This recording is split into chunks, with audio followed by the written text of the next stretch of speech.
আপনি আপনার হায়াতকে বিসর্জন দিলেন, যে ব্যক্তির জন্য, যেই স্ত্রীর জন্য আপনার হায়াতের জিন্দগির অর্ধেক চলে গেল। ও ভাই বন্ধুরে আমার, এই স্ত্রী 1 ঘন্টা কান্না করবে, 1 ঘন্টা পর হাসাহাসি তামাশা শুরু করে দেবে। সন্তান আপনার বাঘ বাটোয়ারা নিয়ে ব্যস্ত হয়ে যাবে। সন্তান বারবার বলবে, হাই হাই, আমার বাবা তো চলে গেছে, চলে গেছে তো গেছে, এখন আমার দরকার আমার বাবার সম্পদ, এই সম্পদগুলো আমার বাঘ বাটোয়ারা নিয়ে আমি ব্যস্ত। বাপের আর কেউ কবর রাখে না, বাপ কিন্তু পড়ে আছে অন্ধকার কবরের মধ্যে। অন্ধকার কবরের মধ্যে ঘর নাই, বাতি নাই দেখার জন্য, জানালা নাই ঢোকার জন্য। ও বন্ধুরা আমার, শুধু তাই নয়, দরজা নাই ঢোকার জন্য।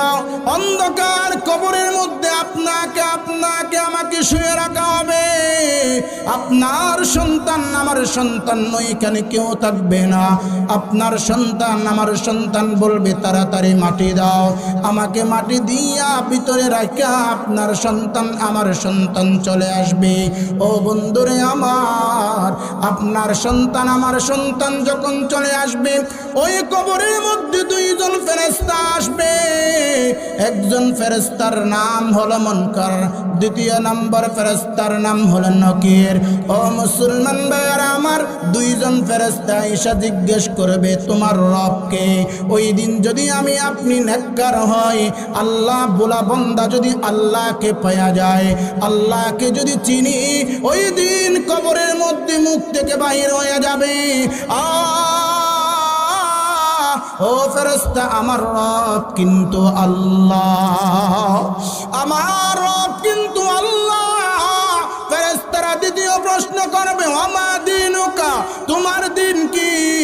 মইয়ত যদি জান্নাতি হয়, মইয়তের মুখ থেকে বাহির হয়ে যাবে, হা হা হা হা, আমার ধর্ম হলো দিন। ও মুসলমান, শুধু তাই নয়, আল্লাহর রসুলের একটা ছবি নিয়া দেখাইয়া বলবে, এই লোকটাকে চিনো নাকি? যদি মইয়ত নেককার হয়, ও ভাইরা আমার, ওই নেককার মইয়তের মুখ থেকে বাইর হয়ে যাবে।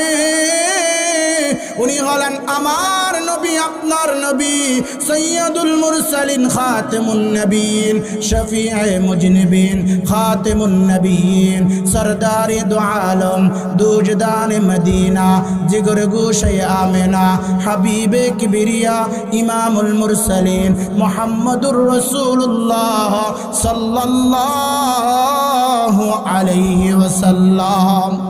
মইয়তের মুখ থেকে কথা বাইর হবে, সাথে সাথে আল্লাহ তাআলার শাজিম থেকে ডাক দিবে, রহমতের ফেরেশতা কোথায়?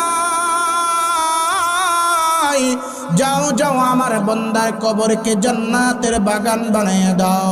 আমার রাসূল তো হাদিসের মধ্যে এইভাবে বলেছেন, আল কবরু রাউযাতুম মির রিয়াজিল জান্নাহ আও হুফারাতিম মিন হুফারিন নার। কবর কার জন্য হবে জান্নাতের বাগান, আবার কার জন্য হবে জাহান্নামের গর্ত। যেই ব্যক্তির জন্য জাহান্নামের গর্ত হয়ে যাবে, ওই ব্যক্তির কান্দন ছাড়া আর কিছুই থাকবে না। ও বন্ধুরে আমার, বুঝাইতে চাইলাম, রহমতের ফেরেশতা আয়েশা নেককার ব্যক্তির কবরকে জান্নাতের টুকরা বানাইয়া দেবে।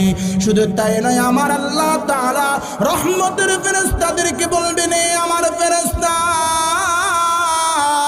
আমার নেককার বান্দার কবর নিয়ে জান্নাত নিয়ে সম্পর্ক গড়াইয়া দাও। নেককার বান্দার কবর নিয়ে জান্নাত নিয়ে সম্পর্ক গড়াইয়া দেওয়া হবে। আর আল্লাহ তাআলা রহমতের ফেরেশতাদেরকে বলবে, আমার ফেরেশতা, আমার বান্দা কবরের মধ্যে বৈশা বৈশা যেন জান্নাতের আরাম আয়েশ করতে পারে, এই ব্যবস্থা তুমি করে দাও। আল্লাহ পাকের অর্ডার পাইয়া ফেরেশতারা সব কিছু প্রস্তুত করে দেবে। ও বন্ধুরে আমার, কার ফেরেশতা পাঠিয়ে দিবেন, যার চোখ হবে অন্ধ, যার কান হবে বধির, হাতের মধ্যে একটা গঞ্জর থাকবে, এই গঞ্জর দিয়ে আঘাত করবে। এই ব্যক্তি, এই ফেরেশতা কিছুই শুনবে না, কিছুই দেখবে না, আঘাত করতে থাকবে। হাদিসের মধ্যে এসেছে এক আঘাতে 70 ফুট নিচে চলে যাবে, আবার তুলবে, আবার মারবে। একদিন, 2 দিন নয় বাজার, কিয়ামত পর্যন্ত এইভাবে কবরের মধ্যে আযাব দিতে থাকবে। কিয়ামতের দিন আবার আমাকে এবং আপনাকে তোলা হবে। ও মুসলমান, শুধু তাই নয়, কিয়ামতের দিন যখন আল্লাহ তাআলা মিকাইল আলাইহিস সালাম এবং ইসরাফিল আলাইহিস সালামকে আল্লাহ তাআলা বলবেন, হে ইসরাফিল, তুমি একটু সিংহায় ফুঁক দাও। সিংহায় ফুঁক দেওয়ার সাথে সাথে কিয়ামত সংঘটিত হয়ে যাবে। ও বন্ধু, শুধু তাই নয়, আল্লাহ তাআলা কুরআনুল কারীমের মধ্যে খুব সুন্দর করে বলেন, আলাম নাজআলিল আরদা মিহাদা ওয়াল জিবালা আওতাদা ওয়া খলাকনাকুম আজওয়াজা ওয়া জাআলনা নাওমাকুম সুবাতা ওয়া জাআলনাল লাইলা লিবাসা ওয়া জাআলনান নাহারা মাশা। বলেন আল্লাহু আকবার। আল্লাহ বলেন, বান্দা, আসমানটা কত সুন্দর করে বানাইলাম, জমিনটা কত সুন্দর করে বানাইলাম। জমিন যেমন চলাফেরা না করতে পারে, একটু হেলাও দোলাও না করতে পারে, এই জন্য পাহাড়কে জমিনের ফেরাক স্বরূপ বানাইলাম। সব কিছু আমি আল্লাহ তোমার জন্য বানাইলাম। আমি আল্লাহ যখন ইসরাফিল আলাইহিস সালামকে বলবে, ইসরাফিল সিংহায় ফুঁক দাও, ইসরাফিল আলাইহিস সালাম সিংহায় ফুঁক দিবে। সিংহায় ফুঁক দেওয়ার সাথে সাথে যে আল্লাহ এত সুন্দর আসমান বানাইলেন, যে আল্লাহ এত সুন্দর জমিন বানাইলেন, যে আল্লাহ তরুলতা বানাইলেন, সব কিছুই কিন্তু তছনছ করে দিবে কে? জোরে বলেন না কে? আরে জোরে বলেন না কে? আল্লাহর নামটা মুহাব্বতের সহিত নেন না কে? ফেরেশতা সিংহায় ফুঁক দেবে, চূর্ণ বিচূর্ণ হয়ে যাবে, কিয়ামত আরম্ভ হবে। ওই দিন মানুষ উদ্ভিদের মতো উঠতে থাকবে। আল্লাহ তাআলা ওই দিন অনেক রাগান্বিত হইবেন, অনেক রাগান্বিত হইবেন, অনেক রাগান্বিত হইবেন। আল্লাহ তাআলা ইতিপূর্বে এমন রাগান্বিত কখনো হন নাই। ও মুসলমান ভাইয়েরা আমার, মানুষ ছুটাছুটি করবে, ছুটাছুটি করবে। তাফসীরের মধ্যে পাওয়া যায় 1 বছর নয়, 2 বছর নয়, মানুষ 70,000 বছর পর্যন্ত ছুটাছুটি করবে, কিন্তু বিচারের কোনো ফায়সালা হবে না, বিচারের কোনো ফায়সালা হবে না। এখন কি করবে মানুষ? কি করবে? এদিক ওদিক ছুটাছুটি করবে।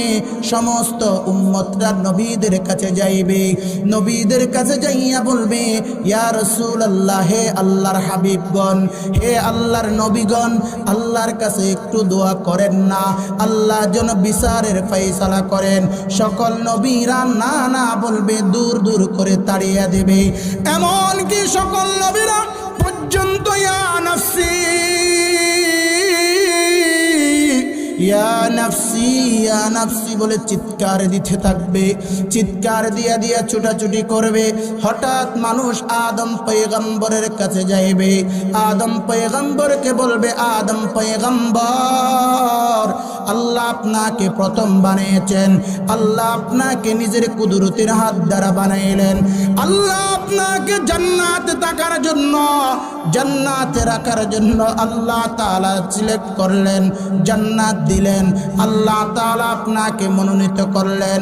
হে আদম পয়গম্বর, আপনি একটু আল্লাহর দরবারে একটু দোয়া করেন না, আল্লাহ তাআলা যেন বিচারের ফয়সালা করেন।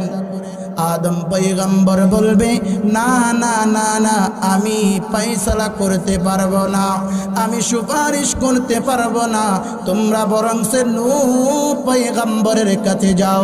সবাই দূর মারবে নূহ পয়গম্বরের কাছে। নূহ পয়গম্বরের কাছে যাইয়া বলবে আল্লাহ আপনাকে পয়গম্বর বানিয়েছেন, আল্লাহ আপনাকে নবী বানিয়েছেন, আল্লাহ আপনাকে অনেক পছন্দ করেন। ওগো নবী পয়গম্বর, আপনি একটু আল্লাহর কাছে দোয়া করেন, আল্লাহ পাক যেন আপনার দোয়ার মাধ্যমে বিচারের ফয়সালা করে। নূহ পয়গম্বর ডাক দিয়া বলবে না না, আমি আজকে এই কাজের জন্য জুলুসি নয়, এই কাজের জন্য উপযুক্ত নয়। তোমরা বরং যাও ঈসা পয়গম্বরের কাছে যাও। ঈসা পয়গম্বরের কাছে যাইবে। ঈসা পয়গম্বরের কি জবাব? এরপরে ইব্রাহিম আলাইহিস সালামের কাছে যাইবে, একই জবাব।